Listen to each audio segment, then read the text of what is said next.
Haleluya Tuhan. Terima kasih buat kasih setiamu dalam kehidupan kami Tuhan. Haleluya Tuhan. Kau Allah yang setia, Kau Bapa yang mulia. Haleluya. Amin Tuhan.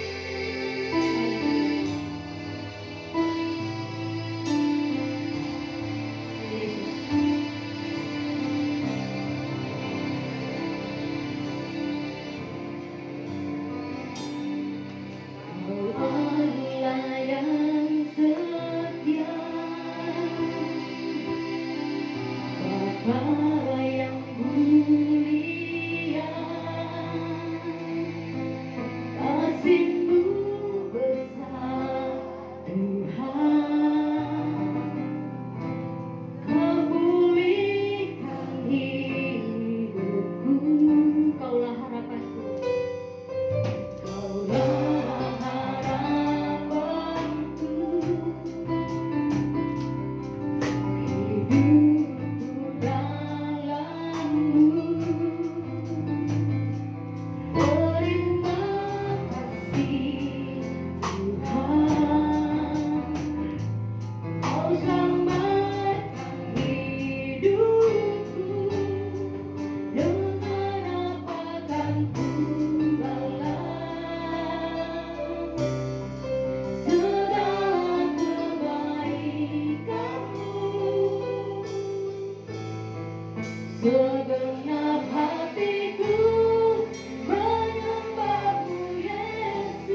pada saat ini oleh kemurahan Tuhan kami boleh ada dan kami bisa boleh melayani Engkau bersama-sama jemaat. Terima kasih ya Bapa. Biarlah kiranya di tengah-tengah ibadah ini kami rindu Engkau berbicara kepada setiap hati kami. Tuhan sendiri mempersiapkan setiap hati kami untuk menjadi tempat yang indah bagi kebenaran-Mu. Biarlah dengan kekuatan dan kuasa Roh-Mu ya Tuhan, kami dimampukan untuk melangkah bersama dengan Tuhan dan hidup seturut dengan kebenaran-Mu. Berkati kami dengan firman-Mu ya Tuhan. Kuduskan setiap hati dan pikiran kami. Biarlah firman-Mu boleh memulihkan setiap kami pada pagi hari ini. Di dalam nama Tuhan kami Yesus Kristus, firman Allah yang hidup itu, kami mohon Tuhan memberkati dan memulihkan kami lewat firman. Amin. Saudara, ini sudah on.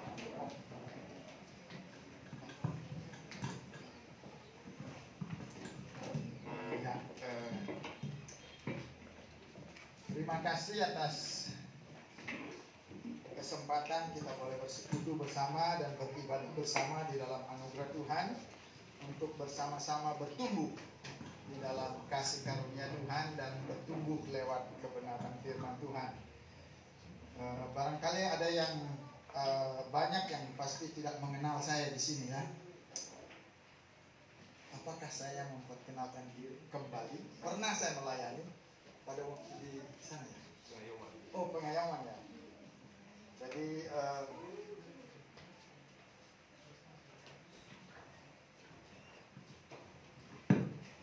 ada anak-anak muda di sini barangkali mengenal. Oh, ada dari Papua, puji Tuhan ya. Puji Tuhan ada dari Papua di sini, beberapa Papua di sini. Kenapa kalian ngumpul ya? Nah, itu kalian kuliah di sini atau bagaimana? Kerja? Kuliah, puji Tuhan ya. Besok akan datang 42 kalau tidak salah atau 44 orang Papua untuk dibina dan dilengkapi di IAKM Manado. Sekarang saya melayani di AKM di Manado. Di Tuhan kasih kesempatan untuk ke sana. Saya juga, itu panjang ceritanya, jadi tapi yang jelas itu saja ya. Saya melayani di Manado dan kemarin minta tolong mereka transit. Besok transit di sini 44 orang anak calon mahasiswa, dan mereka semua mendapat beasiswa dari Kemenag, saudara. Dan mereka ke Manado. Kenapa begitu jauh ya? Jayapura sebenarnya ada juga, di Sendani juga ada Staken. Tapi mereka ke Manado karena orang Manado lebih giat promosi, lebih aktif barangkali bergerak. Jadi dia jemput ke sana. Saya punya rektor, wakil rektor 1, dekan Fakultas Ilmu Pendidikan Kristen, dekan fakultas itu, dan kemudian itu yang saya lihat, yang saya dengar. Jadi mereka sudah ada di Papua dan besok akan kembali ke Manado. Dan mereka singgah di Makassar selama 1 malam. Mereka menghubungi saya, kebetulan ada saya di Makassar. Jadi mereka menghubungi saya. Aduh, saya bilang, ini pekerjaan lagi. Tetapi istri saya bilang, layani dengan baik.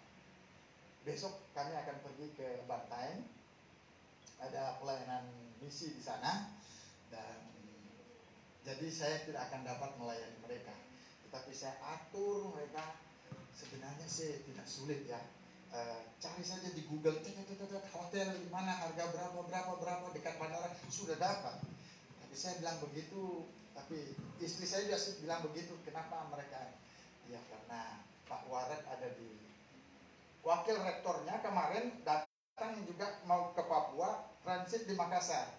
Jadi saya melayani dia. Sebenarnya kami sudah masuk kantor sebenarnya. Cuma ya saya karena sudah berumur, sudah berbau-bau surga ya, tidak disuruh datang. Nanti jangan sampai tertular atau menulari. Karena Makassar ini bukan lagi merah, hitam, gitu ya katanya. Tapi boleh dikata begitu. Jadi saya tetap di Makassar karena kuliah masih daring juga. Tetapi kalau kuliah sudah offline seperti sekarang, saya harus berangkat ke Manado kembali. Rencana Tuhan itu tidak pernah gagal, tidak pernah tidak baik, pasti yang terbaik. Kalau Tuhan mau saya ke Manado, saya ke Manado. Tuhan mau saya ke Bantaeng, Bantaeng. Tuhan mau saya ke suku tertinggal. Sayang bulan ini, liburan ini kami tidak pergi. Biasanya setiap liburan kami memiliki satu program pelayanan misi untuk suku tertinggal. Yang senyum-senyum mendengar ini berarti memiliki hati misi ya. Kalau saudara di antara saudara ada yang rindu melayani bersama, ini namanya mission trip, tetapi missionnya lebih banyak daripada tripnya. Biasa tripnya lebih banyak daripada missionnya. Jadi kita ke hutan, bukan ke hutan sekali, ke pinggir hutan. Pinggir hutan, berbatasan dengan hutan, itu ada komunitas-komunitas suku tertinggal. Ada permintaan dari suku Wana, dari gereja di Tentena, dan mereka bilang pelayanan ke suku Wana. Bagaimana jalannya? Dia bilang kalau sungainya tidak pasang, itu sampai di dada kita bisa nyebrang jalan katanya. Baik kalau nyebrang, tapi kalau ada buaya itu yang susah ya. Tapi oke, kita pergi. Mereka lihat fotonya, lihat ada bawa apa, semua bawa ransel, bawa apa semua di atas begini menyeberang sungai. Kalau misalnya surut, ya itu ya kalau pasang bisa naik perahu kita. Tapi kalau surut sudah di dada airnya. Jadi begitu. Mereka, saya bilang tantangan baru lagi. Kami sekarang melayani satu suku yang namanya Bunggu. Bunggu itu berdomisili di Sulawesi Tengah. Sulawesi Tengah dan Sulawesi Barat. Betul kan Sulawesi Barat? Ya betul. Sulawesi Tengah dan Sulawesi Barat. Kami dari Sulawesi Barat, yang kota yang paling terutara ke apa? Itu di Pasangkayu, masuk kemudian menyeberang ke Kabupaten Donggala. Di hutannya Kabupaten Donggala, masih wilayah pelayanan pemerintahan Kabupaten Donggala di situ. Dan ada suku, banyak suku ternyata, bukan hanya satu suku. Kita layani satu suku, bina. Oh, kemudian ada banyak lagi di sebelah-sebelahnya minta pelayanan lagi. Aduh, bagaimana ya? Gitu. Tolong kalau saudara mau berdoa, tolong doakan di dalam pelayanan ini. Bukan saya, kami hanya menabur saja. Dan setiap benih yang kita tabur sudah pasti akan bertumbuh, karena Tuhanlah yang menumbuhkannya. Jadi apa yang kita kerjakan tidak sia-sia di dalam Tuhan. Ini yang saya alami. Pertama kali saya pergi ke sana, aduh, disambut tidak, dilihat dari atas ke bawah. Untung baik tidak dipanah ya, disumpit biasanya katanya. Di rumah mereka itu ada sedikit celah untuk intip siapa yang datang. Nah, kami datang dengan pakaian bekas, dengan apa begitu. Nah, mereka senang, tapi tidak bisa bicara. Ada satu tim katakan, Pak, kita seperti bicara dengan tembok ini, tak tahu bagaimana. Ya sudah, anggaplah kita trip saja di sini untuk peramai ini. Kita layani apa semua, senyum, selamat pagi. Tidak ada yang tanya selamat pagi. Aduh, susah sekali. Terus kemudian yang kedua datang, nggak tahu kenapa saya terus mau datang ke sana. Tidak ada untungnya ke sana, malah rugi. Banyak yang kita rugi. Ban mobil pecah apa, aduh. Ada pengusaha yang ikut menyertai kami di remisi. Aduh Pak, untuk apa Bapak pergi ke sini katanya. Ini betul-betul jalanannya sudah terjal begini. Salah sedikit kita bisa balik mobil begini. Aduh, bagaimana? Tapi hati saya terus ke sana. Nah, kali yang kedua ke sana, mereka mulai tersenyum. Kali ketiga ke situ, kemudian mereka sudah mulai mau peluk. Salaman dulu. Salaman. Keempat kali, kemudian mereka peluk. Orang Bumbu yang mau peluk kita itu tidak pernah mandi. Jadi mau bilang bagaimana juga, gaya orang barat saja ini peluk laki-laki, kita peluk sudah aja. Tapi ya sedikit begitu ya. Tapi mereka menerima kita dengan baik. Dan kali yang kelima, ketua adatnya bilang, Pak Kadek, saya sudah tidak melakukan penyembahan lagi. Puji Tuhan, ternyata apa yang kita lakukan tidak pernah kembali dengan sia-sia. Di dalam Tuhan tidak pernah sia-sia. Jadi dia bilang, kami tidak lagi menyembah melakukan ini. Karena waktu itu terakhir kita pergi, bukan terakhir, yang sebelumnya kita pergi, semua pengkhotbah, mahasiswa-mahasiswa, semua berbicara tentang berhala. Kita tidak mempersiapkan pelayan firmannya itu baku atur begini. Kita berbicara tentang berhala. Semua dari renungan pagi berhala, renungan malam berhala, hari Minggu berhala, kemudian semua sudah siap berhala terus. Dan saya katakan kepada mereka, kalau kamu punya kampung ini kalau kamu punya dusun dan komunitas ini mau diberkati, singkirkan penyembahan berhala. Gitu, singkirkan. Tapi saya tidak membuangnya ya, nanti bagaimana? Enggak tahu, saya tidak disuruh membuang. Jadi ada penyembahan berhala bukan mereka mengucap syukur. Itu hanya tempat untuk kita mengucap syukur karena panen. Saya tahu lagunya. Persis seperti orang Bali menyembah. Bulu kuduk saya berdiri. Ini bukan lagi lagu pujian untuk bersyukur. Nadanya itu kok hampir sama ya. Di Bali, di Bumbu, terus di Kalimantan juga. Saya dengar, kenapa sama dia punya nada, alunan nada. Barangkali mereka kerjasama ya untuk ini lagunya barangkali. Jadi kita tidak tahu. Tapi ada belian namanya di Kalimantan. Pada waktu saya pergi, mereka mau menyanyi. Kenapa kenapa saya ngeri sekali. Dulu saya berteman, senang dengar ini. Tapi Tapi sekarang kok seperti kegelapan betul menguasai. Dan saya tahu bahwa di situ ada kuasa kegelapan. Kita berperang dengan apa yang tidak kita lihat, seperti kita dengan corona. Corona kita berperang atau tidak? Berperang? Enggak, kita nggak berperang. Kita katanya hidup berdampingan. Itu new normal. Hidup berdampingan dengan corona, tapi menjaga jarak. Nah saudara yang dikasih Tuhan, corona itu tidak akan pernah hilang. Sama seperti flu. Flu apakah? Flu pilek apa? Nah, tetapi itu bisa dilawan oleh kekebalan tubuh kita. Kalau saudara-saudara ini dari Papua ini suka begadang sampai pagi, Miss Corona datang. Temanku, begitu. Kalau sudah minum sampai tidak ingat diri lagi, ini di Papua banyak yang begitu ya. Di Makassar juga ada, cuma sedikit. Di Manado lebih-lebih lagi. Ya. Stok babugel, stok bagate. Ada istilah begitu, bagate itu minum. Itu temannya corona. Jadi hati-hati. Kita diberikan kesempatan oleh Tuhan untuk menyendiri bersama Tuhan lewat corona. Nah, saudara dikasih Tuhan, sedikit perkenalan saya. Saya orang Bali ya. Saudara sudah kenal. Siapa yang kenal saya di sini?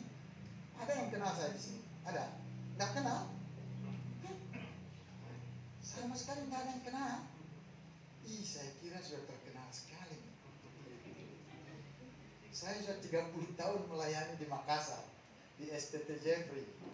Terus kemudian tahun 2016, 17 ke 16, 17. Pendeknya tahun begitu, saya tidak lagi melayani di STT Jeffrey. Kemudian Tuhan pindahkan saya ke Manado. Saya bilang, kenapa ke Manado Tuhan? Tidak tahu apa rencana Tuhan.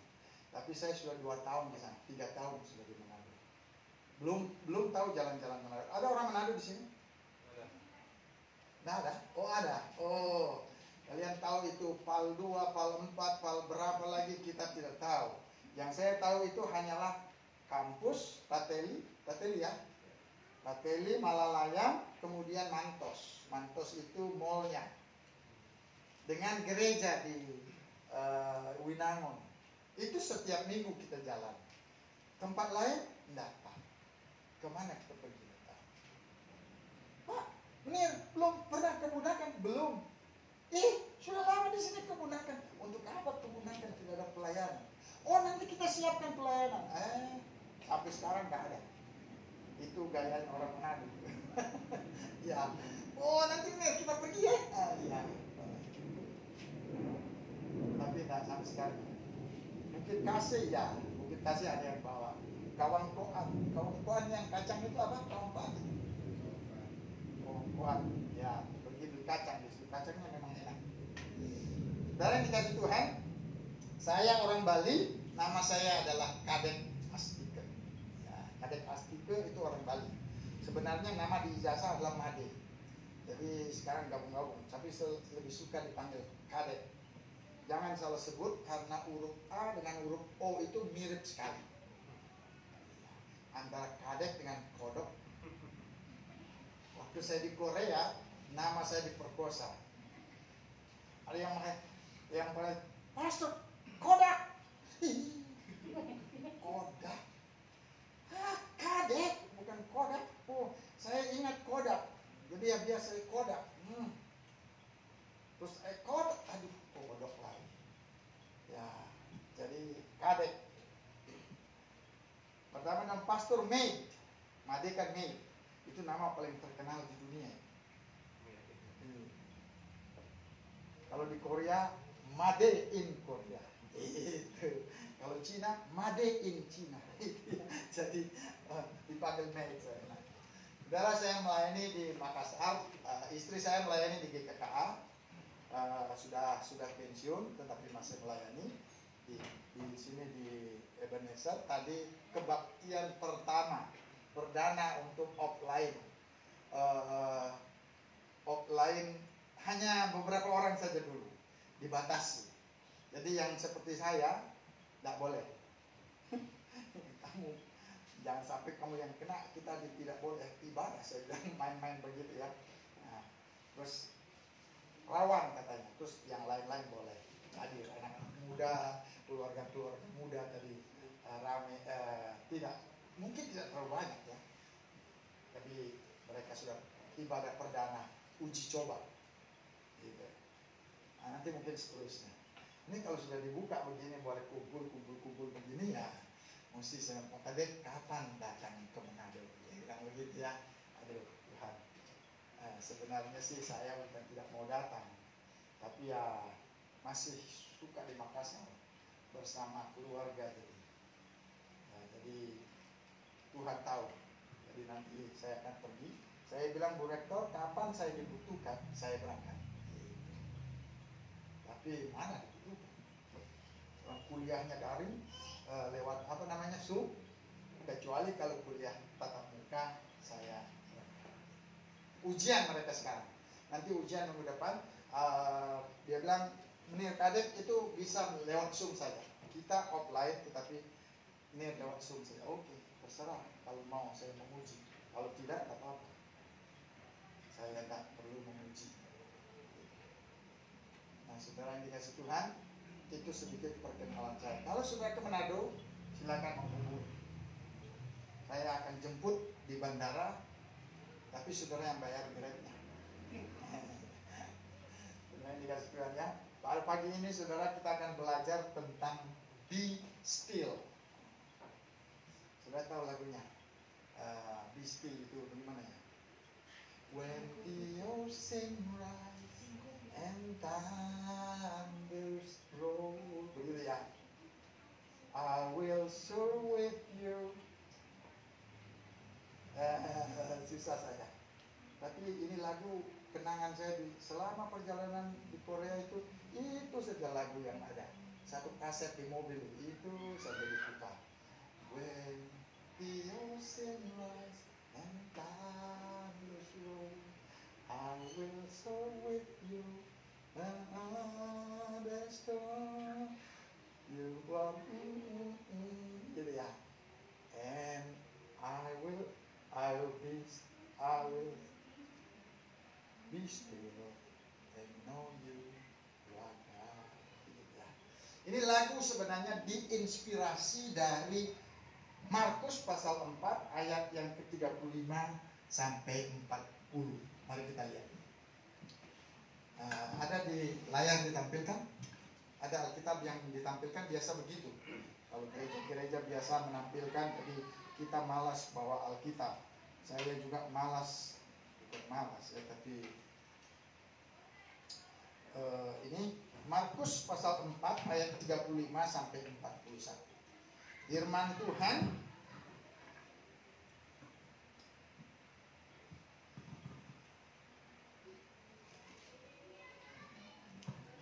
Firman Tuhan, berbunyi demikian. Ya.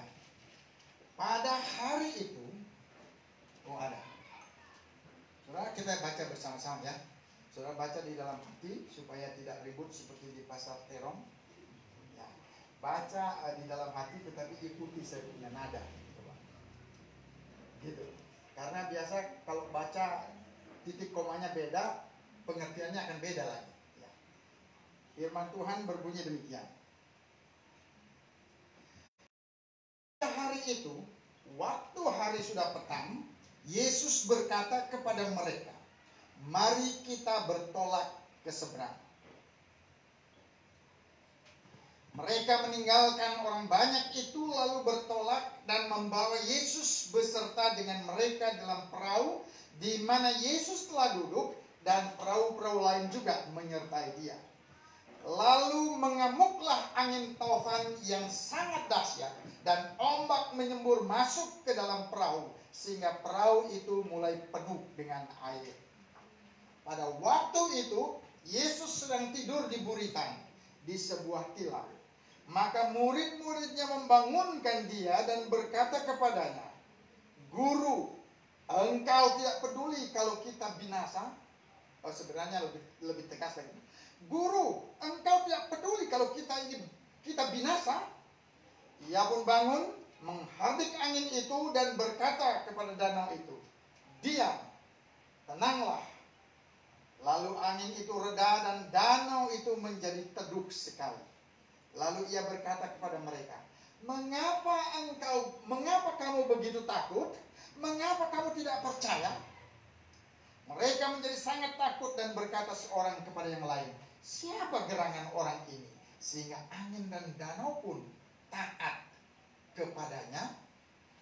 Jadi mereka lagi berpikir di dalam hati, siapa? Ini biasanya orang yang mendengar firman Tuhan, kenapa begini dan sebagainya. Nah, saudara yang dikasih Tuhan, saudara, saya percaya bahwa saudara sudah berulang kali membaca bagian firman Tuhan ini, bahkan barangkali hafal ceritanya. Tetapi mari kita bertumbuh bersama-sama, kita melihat bersama-sama bagaimana anugerah Tuhan untuk kita lewat ini. Tenang dan ketahuilah bahwa aku adalah Allah. Itu dalam Mazmur. Saudara dikasih Tuhan, inti atau kunci daripada ini adalah ayat yang ke-40, saudara. Mengapa kamu begitu takut? Mengapa kamu tidak percaya? Saudara yang dikasih Tuhan, ketika ketidakpercayaan itu muncul, ketakutan mulai. Ketika keraguan itu muncul, maka kekhawatiran itu mulai menjelma dia. Mulai ada. Dan apabila kekhawatiran itu tidak dipatahkan, atau kekhawatiran itu tetap menguasai, maka iman kita menjadi gugur. Iman menjadi luntur. Saudara, saya berbicara iman, ada dua macam iman. Iman yang menyelamatkan itu, dan iman yang living faith ini adalah iman di dalam kehidupan. Iman yang menyelamatkan ini dari Roh Kudus, kemudian iman ini akan berdinamis, akan berkembang. Dan bukti daripada iman yang menyelamatkan itu adalah iman dalam kehidupan. Itu yang dibilang oleh di dalam Alkitab, firman Tuhan bilang di dalam Yakub, iman tanpa perbuatan pada hakikatnya adalah mati. Jadi iman yang dari Tuhan ini sebenarnya kita dapat, tidak ada seorang pun bisa percaya bahwa Yesus itu Tuhan. Maksudnya dari dalam hati. Bukan kalau percaya. Di Bali saya menginjil, percaya bahwa Yesus itu putra Widi? Oh, percaya. Apakah kamu mau menerima dia sebagai Tuhan dan Juru Selamat? Oh iya, tidak ada masalah. Saya sudah ada Brahma Wisnu Siwa, tambah Yesus, tambah kuat lagi. Ini beda. Jadi iman yang dari dalam hati, itulah anugerah. Ini makanya dikatakan keselamatan itu adalah anugerah. Karena Roh Kudus yang memberikan iman itu. Gitu. Ya. Jadi ini anugerah. Jadi bukan karena kita mampu. Kenapa saya pindah dari Hindu ke Kristen? Bukan saya mencari Allah. Mencari memang, tetapi itu kan dorongan Roh Kudus. Sebenarnya kalau saya lihat, saya ini barangkali sudah terlalu lama ini mau diganti barangkali ya. Note ini. Kok hilang-hilang dia punya air. Saudara, saya orang Hindu. Kenapa saya jadi Kristen? Memang ada pertanyaan di dalam hati. Dan saya percaya sekarang bahwa itu adalah suara Roh Kudus. Ketika saya SD kelas 4 kelas berapa, ada anak sekolah minggu, teman saya orang Kristen, dia baik sekali.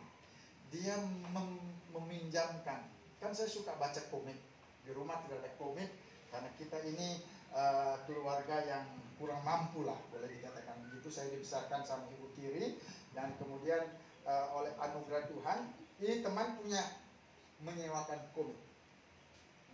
Sudah begitu saya pinjam komik, dikasihlah komik Tuhan Yesus.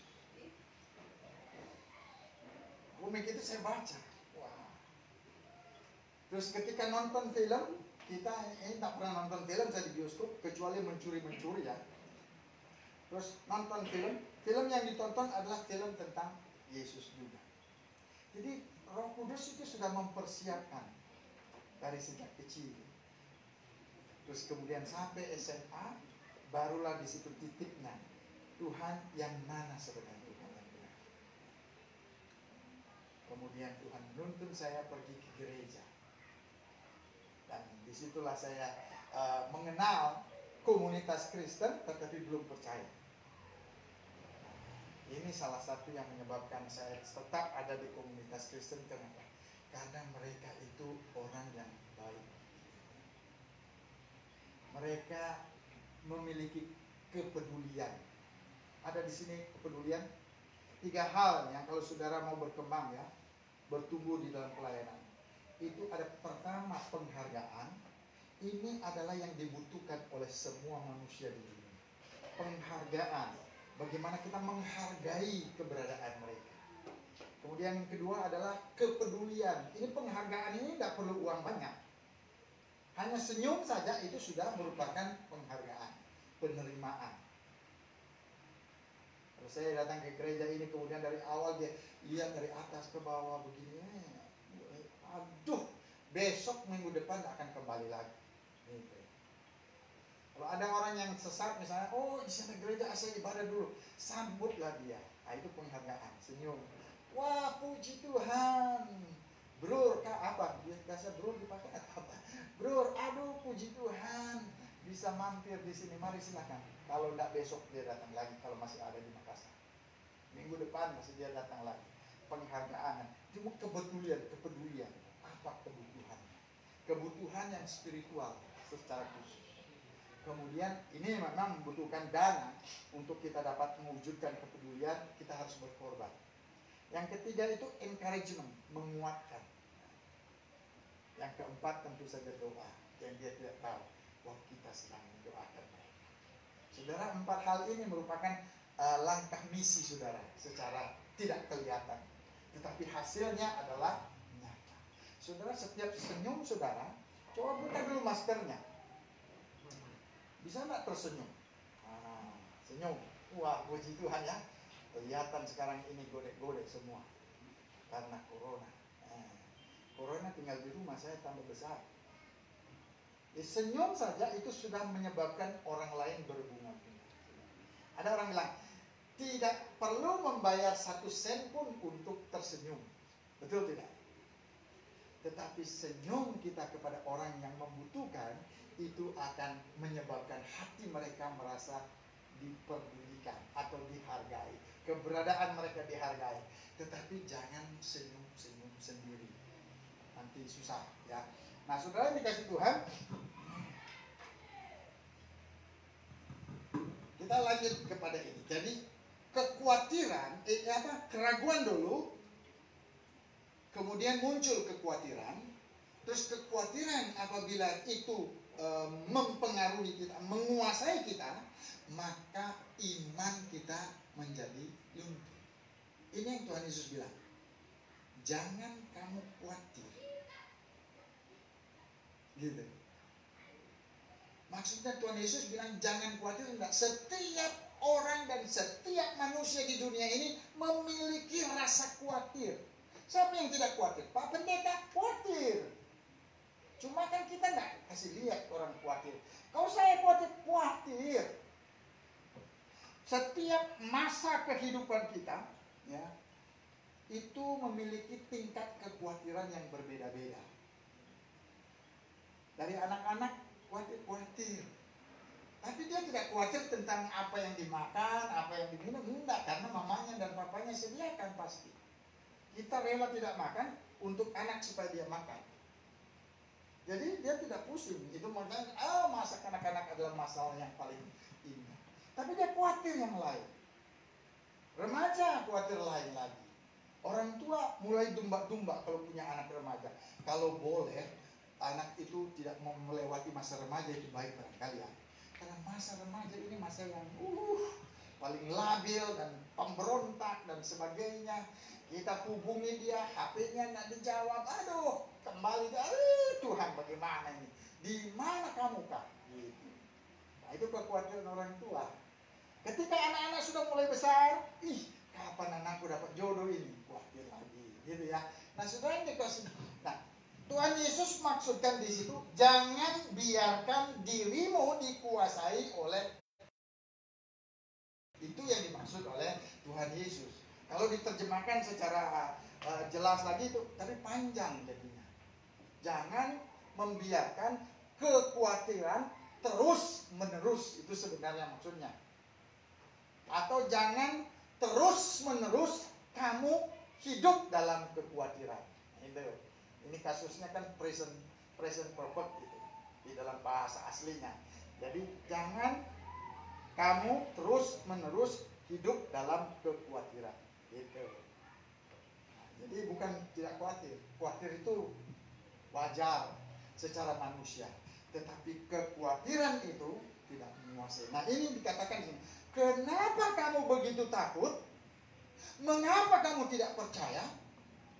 Itu akhirnya ketakutan mulai muncul. Kepanikan ada. Di dalam perahu mereka panik. Saudara pernah membaca dari waktu bangsa Israel keluar dari Mesir? Saudara tahu ceritanya itu? Kalau saya cerita lagi 30 menit kan. Ini kita makan siang sudah jam 10:30.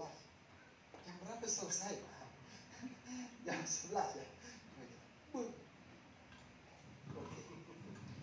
Kita, kalau saya ini biasanya begitu, jadi maaf. Nah, saudara, pada waktu bangsa Israel keluar dari Mesir, ini di depan pada waktu itu di pihak Herod namanya, itu bangsa Mesir, Firaun dengan segala pasukan berkuda dan kereta berkuda, dengan senjata yang canggih, dengan kekuatan maksimal, mengejar bangsa Israel dengan tujuan apa? Memusnahkan mereka. Wah, di tepi danau, di tepi Laut Merah itu, di kota Herod itu, mereka tidak bisa kemana-mana. Ke depan ada laut. Pergi ke kiri, padang gurun. Lari ke kanan, padang pasir. Mau menyerang, mati. Jadi tidak ada jalan. Kemudian firman Tuhan mengatakan bagaimana? Mereka panik. Musa, apakah karena di Mesir tidak ada tanah yang cukup untuk mengubur kita? Kamu mau mengubur kita di sini hidup dengan tidak berharga begitu? Wah, mereka komplain. Musa juga berdoa, mau komplain bagaimana? Akhirnya Tuhan membuat mujizat. Muncul kemudian lagu. Saat tiada jalan, Tuhan buka jalan.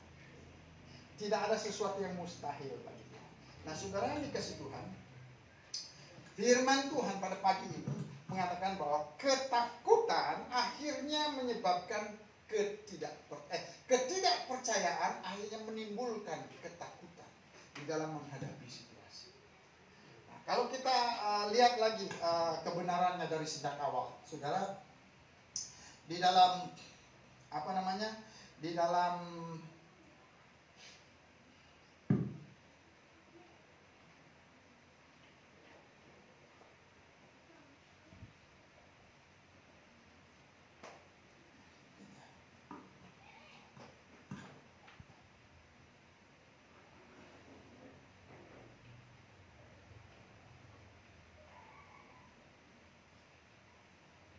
saudara, di dalam peristiwa ini kita belajar beberapa kebenaran. Pertama adalah bahwa keberadaan Tuhan Yesus di dalam perahu kehidupan kita tidak menjamin kita bebas dari badai.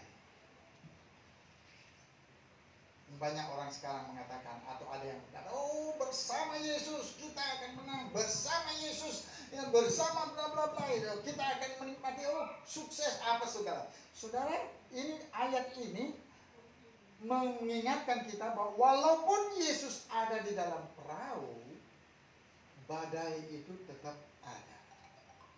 Saudara yang dikasih Tuhan, di dalam setiap kehidupan kita mengiring Yesus, itu pasti ada yang disebut dengan baik dan buruk, saudara. Bukan, enggak, sebenarnya dalam segala sesuatu Tuhan itu memang baik ya. Bukan berarti kalau misalnya kita mengalami hal yang tidak menyenangkan, Tuhan berarti tidak ada. Tuhan meninggalkan kita, enggak, dia ada. Karena all the time God is so good. God is so good all the time. All the season. Musim kita bersuka, musim kita berduka, Tuhan itu selalu baik. Cuma kita kadang-kadang tidak menyadari kebaikannya. Saudara yang dikasih Tuhan, di dalam ini saya mendapat kiriman. Dia bilang pelajaran dari COVID-19. Apakah orang Kristen tidak kena COVID? Kena, kalau kita tidak berjaga-jaga. Pelajaran di dalam setiap kehidupan ini dan masa kehidupan ini, Tuhan mengizinkan sesuatu yang terjadi untuk kebaikan kita sebenarnya. God has a purpose, special purpose for His special son, His special children in their special situation. Itu kalau orang bumbu bilang begitu. Allah memiliki rencana yang khusus kepada anak-anaknya yang khusus di dalam situasi yang khusus. Begitu. Saudara yang dikasih Tuhan, yang menyenangkan kita adalah bahwa Allah tidak pernah meninggalkan kita, anak-anaknya. Dia ada. Cuma kenapa diizinkan terjadi? Seperti sekarang kalau misalnya COVID ini yang sedang viral-viralnya. Nah, ada pelajaran yang kita bisa, pertama ada 7 di sini, paling tidak 7. Life is short. Hidup itu pendek. Jadi hargailah kesempatan. Itu maksudnya. Hargai hidup kita di hadapan Tuhan. Karena hidup kita pendek. Sebentar masuk rumah sakit, sudah begitu lagu bertemu lagi bersama Tuhan. Ya, itu yang ada. Nah, saudara, kemudian yang kedua dia bilang death is sure. Kematian itu pasti. Terus kemudian yang ketiga, jobs are temporary. Pekerjaan itu adalah sementara. Banyak sekarang orang yang di PHK, tidak kekal itu pekerjaan. Health is wealth. Kesehatan itu merupakan kekayaan. Hargai itu. Tomorrow is not promise. Hari esok itu, besok itu tidak menjanjikan. Karena sekarang bisa ada, besok bisa tiada. Seperti rumput. Kemudian eternity is at hand. Kekekalan itu ada di tangan. Tiba-tiba kita mati dan dipanggil. Hanya Allah yang sanggup menyelamatkan kita. Itu. Nah, saudara dikasih Tuhan, ini Tuhan Yesus tidur di dalam perahu dan perahu itu digoncang oleh. Nah, kenapa murid-murid itu mengalami kepanikan yang luar biasa? Saudara yang dikasih Tuhan, kalau kita lihat latar belakang mereka, itu Tuhan Yesus itu baru melayani dan capek dan tertidur. Nah, perahu ini dikatakan hampir tenggelam. Murid-murid panik. Sebenarnya mereka datang kepada Yesus itu komplain sebenarnya. Bukan memohon. Tetapi di dalam komplain itu ada permohonan. Kalau Matius menulis lebih halus lagi, dia bilang, maka murid-murid itu meminta pertolongan kepada Yesus.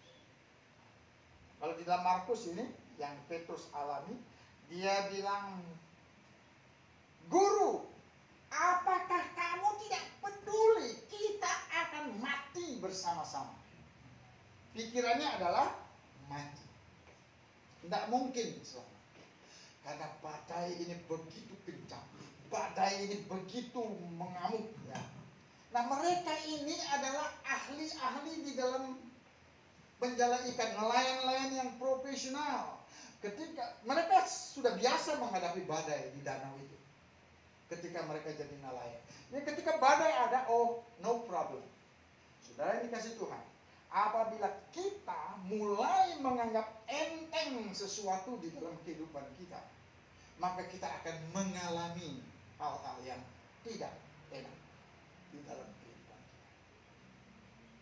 Menganggap enteng situasi yang ada dan mengandalkan kekuatan sendiri, Yeremia bilang, terkutuklah mereka yang mengandalkan kekuatannya sendiri, yang mengandalkan kekuasaannya, yang mengandalkan orang lain dan sebagainya. Tetapi diberkatilah yang mengandalkan Tuhan. Nah, saudara, ketika badai datang, dia tidak langsung meminta tolong kepada Yesus.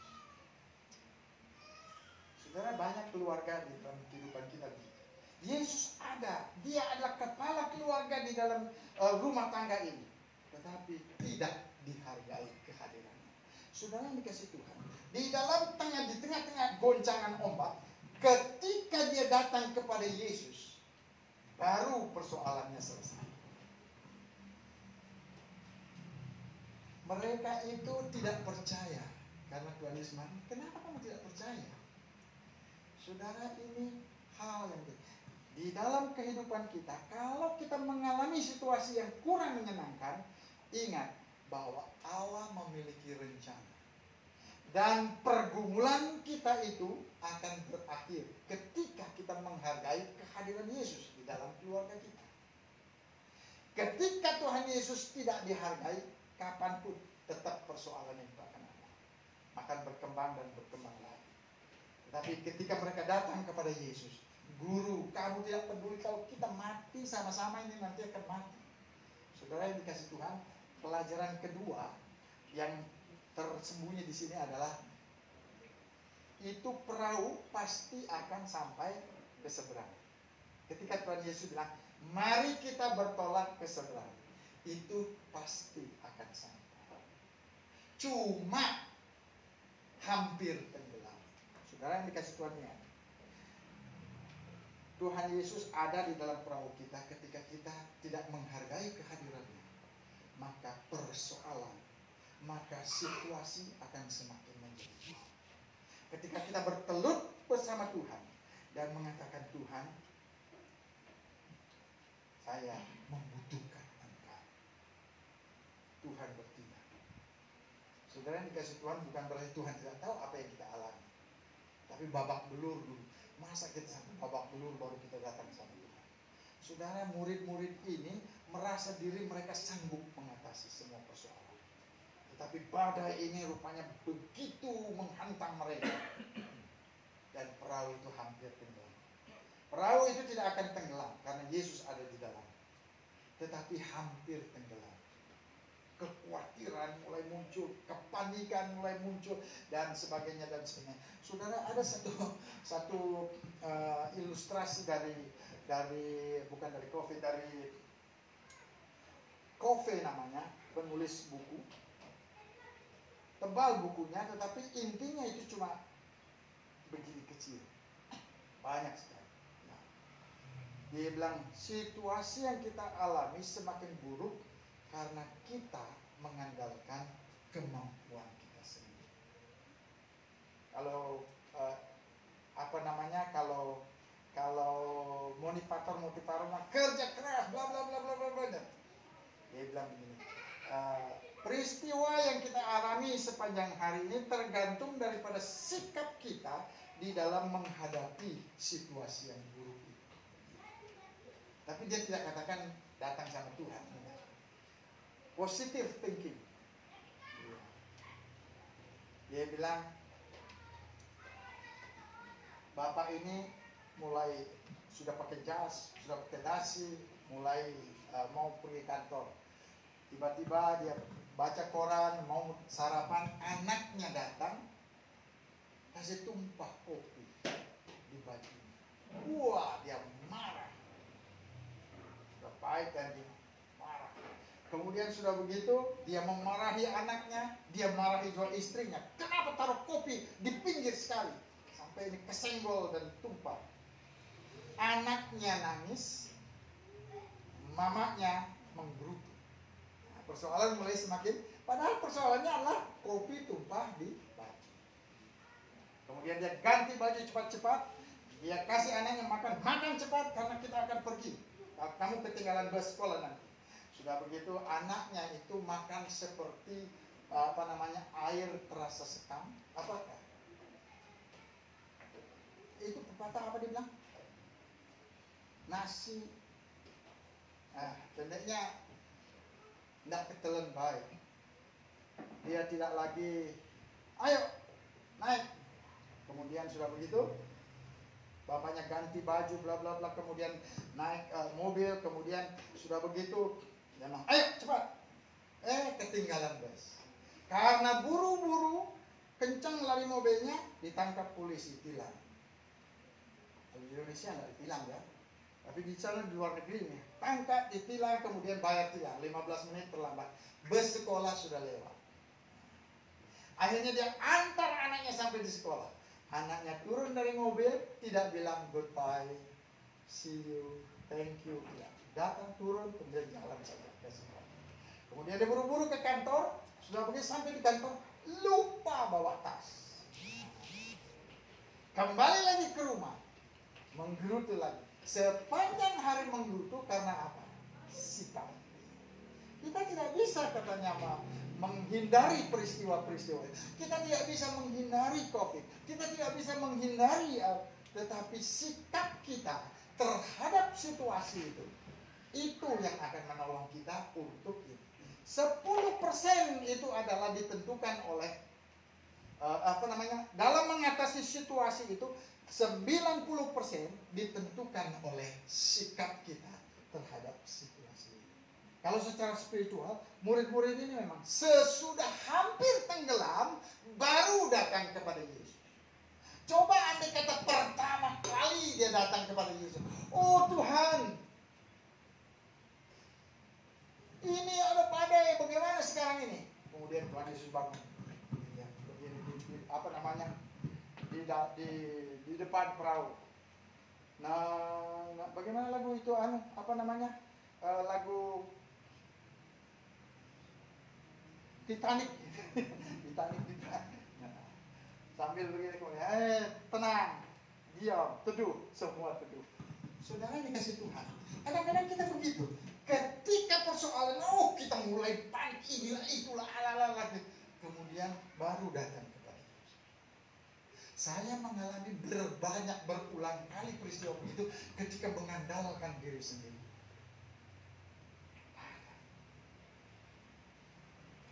Ketika saya melayani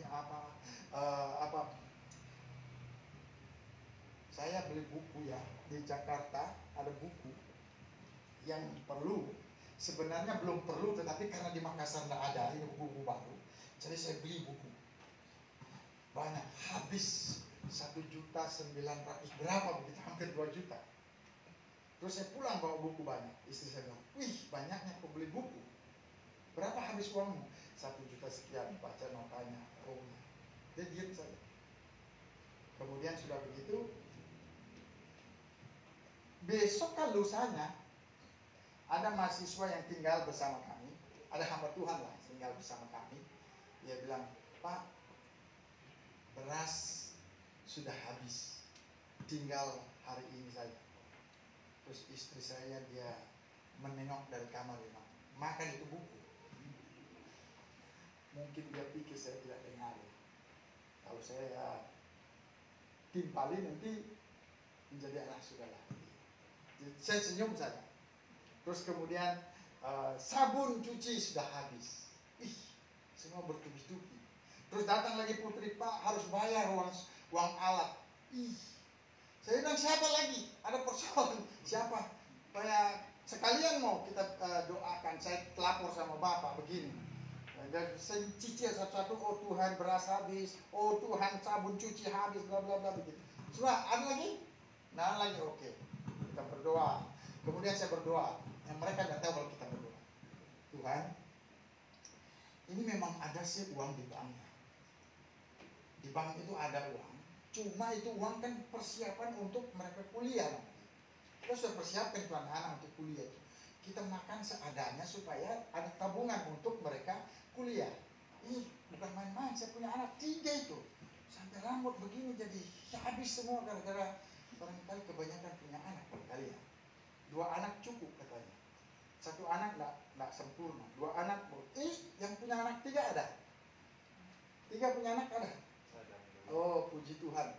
3 lebih baik. Kalau 2 anak cukup, 3 lebih baik begitu. Karena yang satu bisa melerai kalau terjadi perkelahian di antara keduanya. Nah, saudara yang dikasih Tuhan, tapi jangan terus mau 3 mau 4 karena mau laki-laki, jangan. Sama, laki-laki perempuan sama saja. Sebenarnya sama. Tapi saya kan ada 2 pasang, laki, cewek, laki, cewek. Tinggal 3 karena 1 sudah dipanggil Tuhan. Begitu. Nah, saudara, apa tadi saya bilang? Kemana kita punya lari? Itu apa? Habis semua, terus saya berdoa Tuhan, kalau boleh tidak usah ambil uang di bank. Kan dari kampus itu ditransfer ke bank. Saya punya persembahan. Dan boleh saya katakan bersaksi, tidak pernah saya makan itu uang di bank. Ya, terus persembahan itu kecuali untuk misi baru ambil begitu. Kalau tidak ada dana, kalau ada dana, tapi banyak tidak, hampir tidak pernah diambil. Terus tunggu sampai jam 12, ini tidak ada. Akhirnya mau jemput anak ini, sambil ini tarik uang di ATM dah. Baru mau keluar, datang. Pak Kadek, mau keluar ya? Oh ya, bisa saya bicara sedikit? Aduh, saya bilang, ini kalau datang ngobrol pasti lama. Tetapi karena kita pendeta, jadi tetap tersenyum walaupun hati itu begitu. Mau jemput anak apa semua. Sebentar Pak Kadek. Ya, kemudian sudah kita ngobrol. Dia bilang, Pak Kadek, saya diutus Tuhan. Saya bilang, aduh Tuhan, apakah ada dosa yang saya simpan, tolong ampuni, jangan sampai saya dipermalukan. Tuhan, ampuni saya, kuduskan hati dan pikiran saya. Ini sudah minggu lalu, tetapi baru saya bisa sampai di sini. Tuhan terus menggerakkan hati saya datang sama Pak Kadek ini. Terima kasih atas firman-Mu minggu lalu. Tidak tahu di gereja mana, di KIK. Saya datang, ini ada persembahan. Hah? Untuk apa? Saya kan ada di misi. Untuk misi atau untuk? Enggak, untuk Pak Kadek. Pelayanannya Pak Kadek. Oh, puji Tuhan. Saudara, karena sukacita, puji Tuhan, haleluya, lupa berdoa. Terus, sudah Pak Kadek ya, saya pamit dulu. Oh ya, terima kasih. Ya pamit. Istri saya tanya, apa kamu tidak berdoa sama dia? Lupa ya. Ini pendeta kalau lihat amplop, lupa berdoa katanya dia bilang begitu. Nah, saudara yang dikasih Tuhan, yang saya mau katakan adalah, ketika kita datang sama Tuhan, ketika kita menyerah, bukan bagaimanakah? Bukan menyerah, tetapi ketika kita berserah. Menyerah itu negatif, give up, lain. Tapi ketika kita berserah sama Tuhan dan menyerahkan kita punya pergumulan, Tuhan pasti bekerja. Ada kata-kata indah dikatakannya, ketika kita berdoa, Tuhan mendengar. Ketika kita berbicara, Tuhan mendengar. Ketika Tuhan, bagaimana kita yang mendengar, bagaimana. Tetapi ada satu hal, ketika kita percaya dan berserah, Tuhan bertindak. Saudara yang dikasih Tuhan, saudara barangkali punya pandangan lain dengan teologi yang berbeda, tetapi ini yang saya alami. Ketika murid-murid datang sama Tuhan, maka persoalan mereka beres. Tapi bukan berarti saudara kalau kita datang sama Tuhan beres semuanya, enggak. Kadang-kadang Tuhan mengizinkan ini pelan-pelan kadang-kadang. Tuhan itu tidak satu kali biang gitu, mujizat terjadi. Enggak. Tapi ada prosesnya. Berjalan biasa untuk menimbulkan hal yang luar biasa. Saudara anak-anak mahasiswa, saudara pengusaha apapun juga, apapun pergumulan kita yang kita, apapun badai yang menghadang kita, saudara, Tuhan ada di dalam perahu kita. Hargai keberadaannya dan datang kepadanya dengan iman. Saudara, terlalu banyak pertolongan Tuhan untuk, nggak tahu kalau saya mengalami banyak pertolongan Tuhan. Nggak tahu kalau saudara, nggak tahu kenapa. Saya juga nggak tahu. Yang saya tahu bahwa Tuhan tolong kita. So, anak-anak saya 3 ini kuliah di Jakarta semua, di swasta lagi. 1 bulan kita itu menghabiskan dana 12 juta sekian. 1 bulan, tiap bulan kita hitung. Saya lemah, dari mana kita punya uang? Nggak tahu.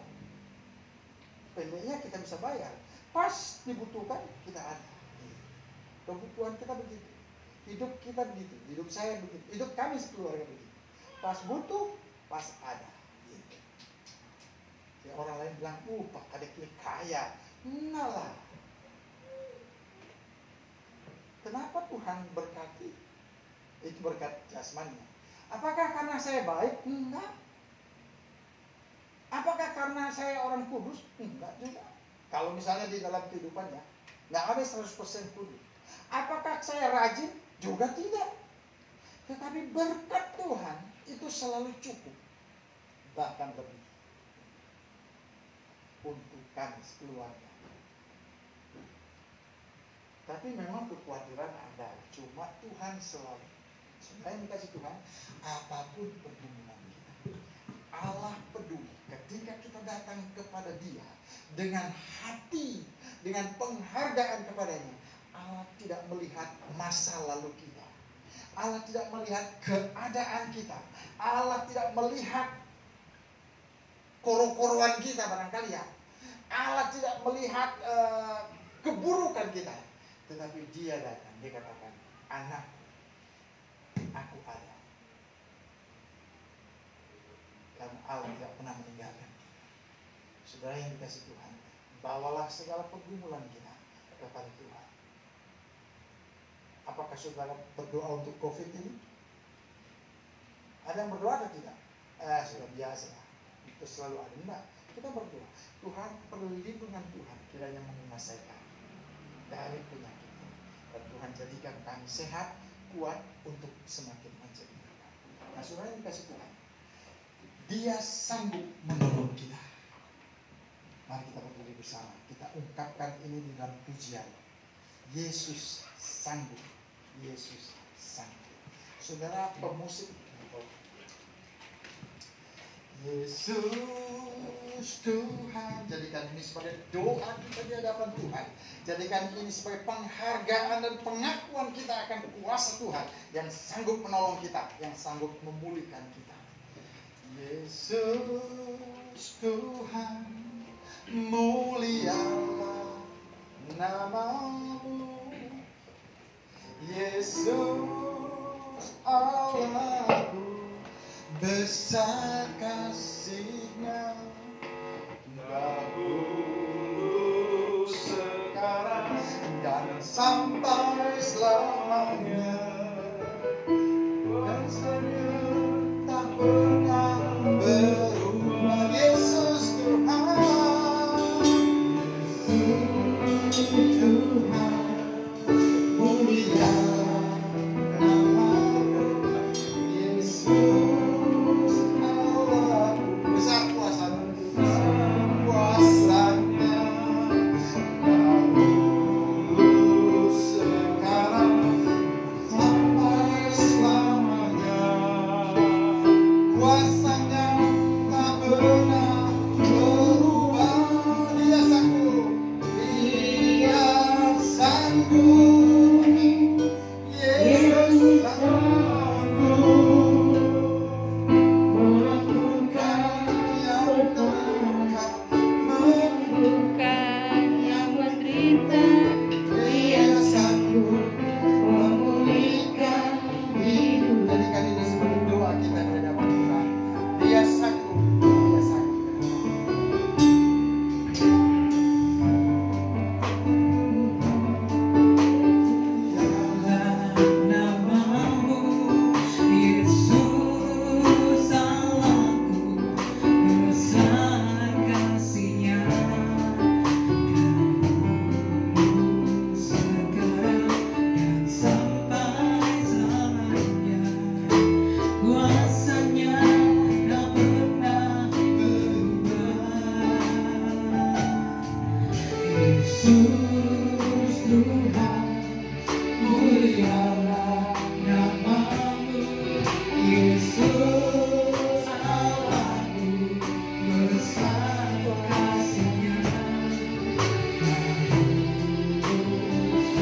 Terima kasih karena kami memiliki Allah yang besar, Allah yang luar biasa di dalam kehidupan kami, Allah yang sanggup melakukan hal yang tidak mungkin menjadi mungkin, Allah yang sanggup mengubah yang mungkin menjadi tidak mungkin.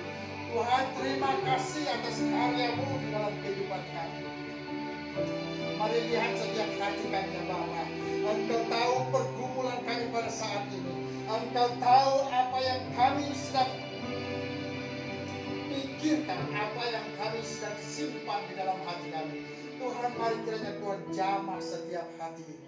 Jamah setiap tangan-tangan yang terangkat kepadamu. Tangan-tangan yang terulur mengangkat hati mereka kepadamu ya Tuhan. Pulihkan mereka ya Tuhan. Jikalau ada yang menderita, jikalau ada yang tertekan, jikalau ada yang mengalami kesulitan ekonomi, cukupkan mereka ya Bapa. Dan jikalau ada yang tertekan, Tuhan hiburkan dan berikan kekuatan. Tuhan, jikalau ada yang mengalami sakit penyakit, di dalam nama Tuhan Yesus kami mohon, Tuhan pulihkan kami semua ya Tuhan, oleh anugerah. Di dalam nama Tuhan Yesus kami serahkan kehidupan kami, keluarga kami, anak-anak kami, masa depan kami.